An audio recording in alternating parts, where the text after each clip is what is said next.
channel for another video. Thank you for my returners guys for returning. Hello if you're new here, my name is Carrot Beauty. In today's video is going to be a story time of why I was in hospital. This is a very TMI story time, and it has been very requested by a lot of people over on my Instagram and my TikTok, because they are my main followers that literally know the ins and outs of this pregnancy. And I did ask a few of you on here, but I didn't get a good response, so everywhere else was a complete bonus. So let's get straight into the video. And also, please don't forget to like, comment and subscribe to the channel. Please make sure the notification bell is on before you leave, and yeah, let's carry on. So as you may all know, today's video is going to be a story time, or storyline, however you want to say it, why I was in hospital. As many of you all have been asking a lot of questions over on my TikTok, asking why am I in hospital, what's going on, why this, why that. So I'm gonna sit here and tell you a bit of a story of what happened. Obviously, some of you may think, oh yeah, it's just boring, I'm just going to turn off. But if you are interested, then, you know, go and get a cup of tea, go and get something to eat, because it might be a long one. And if you're interested in knowing, then please keep on watching. So this goes back to now a couple of weeks ago. So I came out of hospital a week ago today. So yeah, it would have been last weekend. So the Wednesday following up to that weekend, I wasn't feeling right. I was feeling like I wasn't feeling like 100%. So I was feeling a bit under the weather. I thought nothing of it and went to bed. Well, had codeine, because I'm obviously prescribed it from my doctors, and went to bed. It came to Thursday, I still felt groggy and horrible. I did a TikTok live. I did a friendly battle with people that I know through TikTok. Did that, and then they could tell I did not look very well at all. They could tell I looked very tired. They could tell I looked like not myself, like I haven't got colour on my face, anything like that. And they kept asking if I was alright, and I was like, to be honest, no, I felt really dreadful. It was just the fact that I just kept feeling really tired, pains, like I felt like contractions as well as tightenings and Braxton Hicks, and my body was sort of like doing something and I didn't know what it was doing.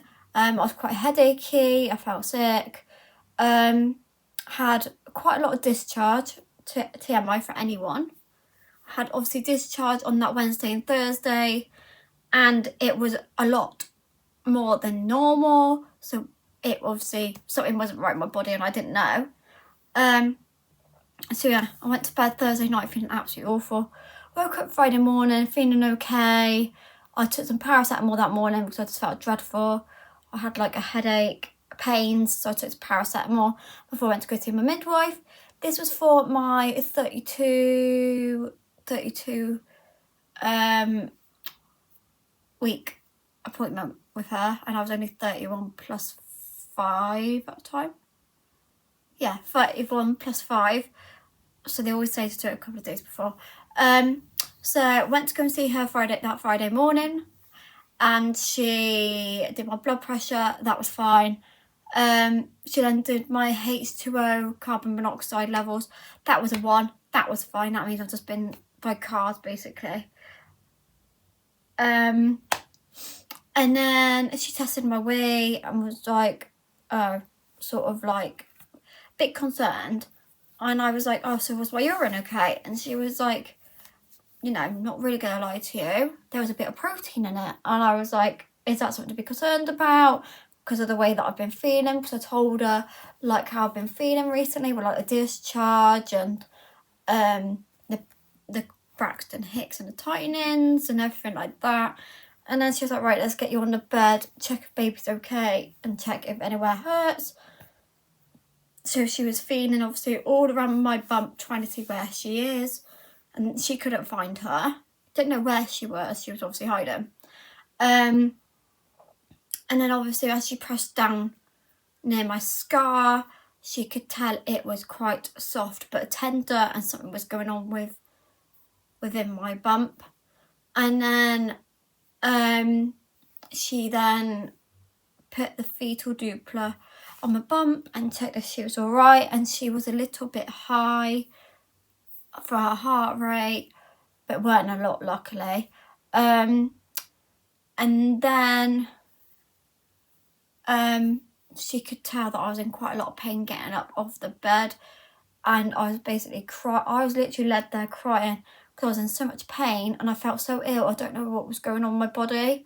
So she rang triage and got me basically sent over as quick as possible. I came home, I just packed a few little bits like pyjamas, an outfit, and that was it. I didn't pack literally nothing else with me.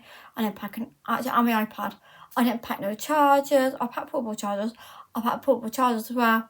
I had a drink with me. I had my notes with me. And that was pretty much it. I didn't have anything else. I didn't have like just in case like overnight bag or anything like that. I didn't have none of it.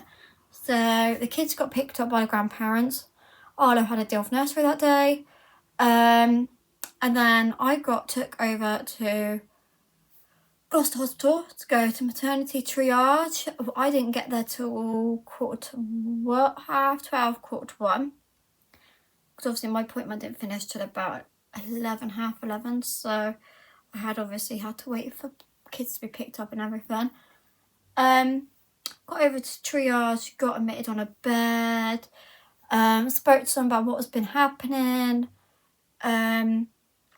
put me on the monitor, did the monitor, and then they wanted to do a speculum, which is basically where they use like this funny, I don't know what they call it. If I can insert a photo, you'll see what I mean. And it's like this plastic thing where they basically use it to open up your woohoo down there to see if you've been dilated, or if to see if water's broken or anything like that. So they basically did a speculum to see what was what, or if I had any infections and everything like that. So they did that, took my urine again, because I had to do that again just to see what was going on. And then they came back and was like, doctor came and saw me and was like, right, because you're in so much pain, and you obviously said to us, you've taken this, and this, and I've done everything at home, and if you can't tolerate the pain and obviously something is wrong, you're going to need to be admitted to hospital. So I was like, yeah, that's absolutely fine. I'll be admitted to hospital to see, you know, what the answers are, how they can help me pain-wise, and everything like that. So I got admitted. I waited from 3 o'clock till about 7, 7:45 for a bed up on a ward. And I was up on a maternity ward, had my own little bed, like near a window. It was quite nice. Excuse me. So got admitted up there. They did, what else did they do? They did also my bloods as well, just to check if my bloods were okay. And they basically kept monitoring me, coming to my blood pressure, temperature, everything like that. They did observations through the night. I did order food as well. I ordered some good food. I had internet on the ward. It was quite nice. There was like 3 other mums. They were either in labour or they were getting induced. So there was quite a few mums there for different reasons on the ward. So yeah, that was a Friday. And then I woke up on a Saturday morning, but I didn't sleep very well on that Friday night. I slept absolutely awful. I had one pillow. I was not comfortable. I was in pain. I asked for medication throughout the night. Like I kept asking, I need painkillers, like nothing's working, I need painkillers. Led there feeling sick that Saturday morning without no painkillers. I just felt physically sick, like I was going to throw up. Headachy, in pain in my back, like I needed something.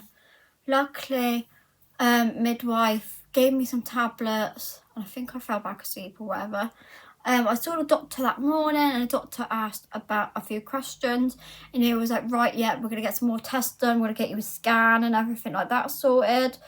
And that was Saturday, basically. Saturday was a day of just them observing me more, taking more tests, booking a scan.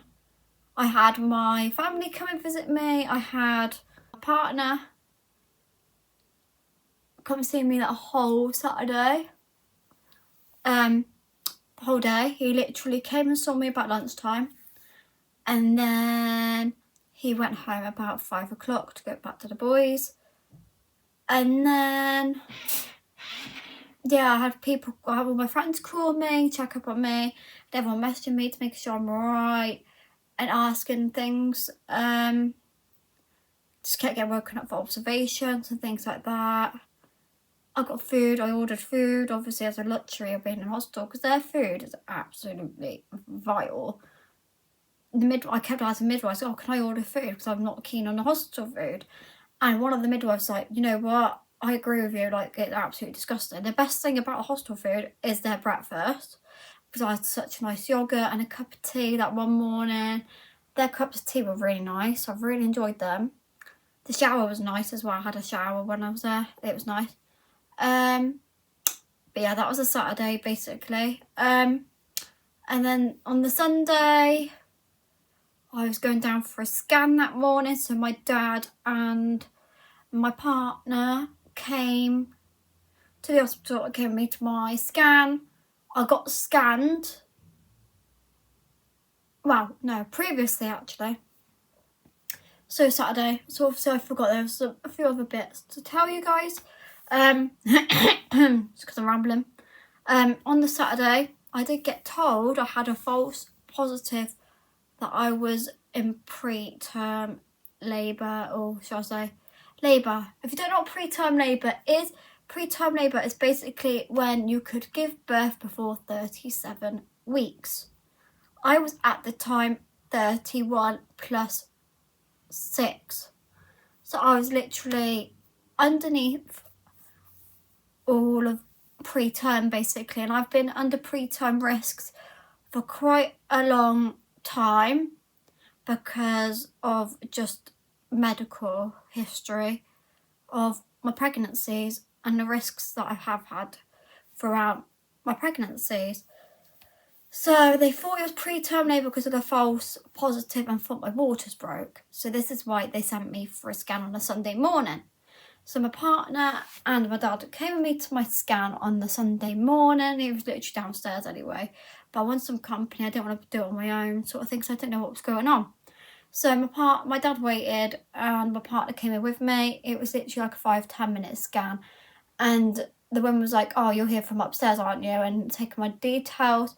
And she was like, so what have you been told and all of this? I said, well, I've been told they think I've got a false positive of my waters breaking and I could be in preterm labour.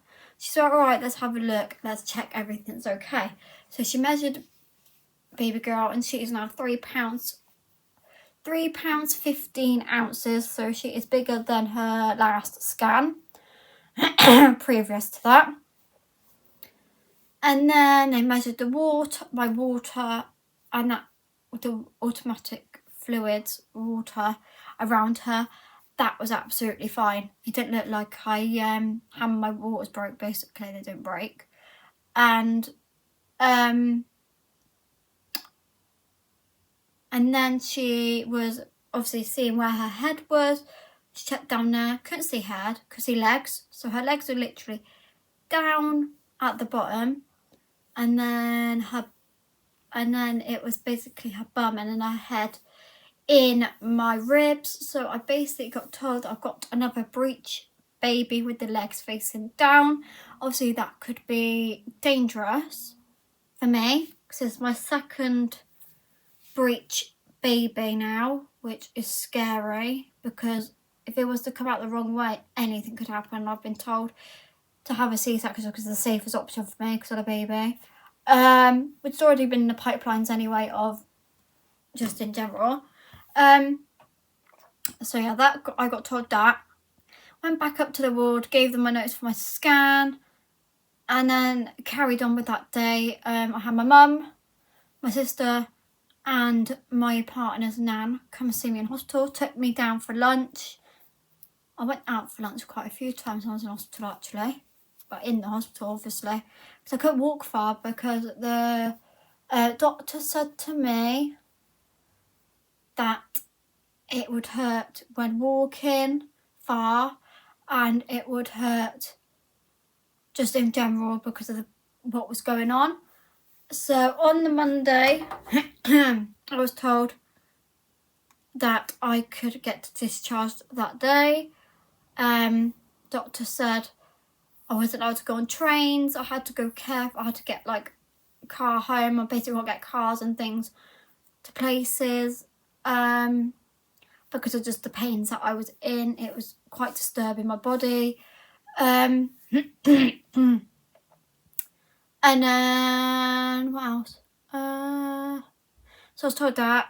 She told me I needed to rest to get better, and to rest as much as possible before she's here, because the doctor obviously didn't want me to go back into hospital, and I said I do not want to be back here, not in this sort of mess. You know, in that way, it was just horrible. I didn't feel much at all when I was in hospital because I looked so awful.